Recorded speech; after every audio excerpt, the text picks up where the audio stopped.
täna oleks siis pidanud toimuma Quitos võistlus UNASUR 12K, aga see otsustati seoses maavärinaga ära jätta. See võistlus oleks pidanud algama siis 12 kilomeetrit sellest maanteest sinna poole ja lõppema siis siinsamas, kus on siis ekvaatorijoon jookseb läbi. Aga mina ja paljud teised jooksjad otsustasime selle ikkagi siis treeningu mõttes siis maantee kõrval läbi joosta. Kuna olime selleks ikkagi ette valmistanud, siis lihtsalt niisama seal läbi joosta. See võistlus otsustati ära jätta sel põhjusel, et see maantee on tähtis. See siis ühendab, see on ainuke maantee, mis ühendab siis Quito linna rannikupiirkonnaga, kus maavärin toimus ja siis üks põhjus oli siis päästetöödeks ja muuks transpordiks see tee kindlasti lahti täna hoida. Ja teine põhjus oli see, et arvestades ohvrite arvu, mis veel kasvab, siis otsustas Ecuadori valitsus ära jätta kõik tänaseks päevaks planeeritud üritused, jalgpallimatsid, igasugused muud kontserdid, et see on siis kuulutatud välja linnapäevaks. Ja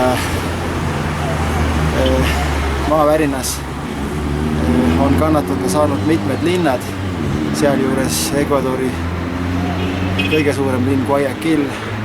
Varisenud on kokku mitmed sillad, autod on jäänud sildade alla, majad on varisenud kokku, maanteed ja nii edasi. Vigastatuid on tuhandetes ja ohvrite arv ilmselt sadades.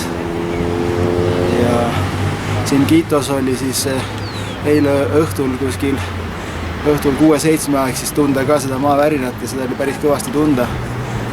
Voodi, kapp, riided, kaardinad, seinad, terve maja, uks, kõik värisesid ja rahvas kõik paanikas jooksid välja. Mina ka, sest keegi ei teadnud, kus see maavärin täpselt toimub ja kui suur see on. Quitos oli seda tunda kuskil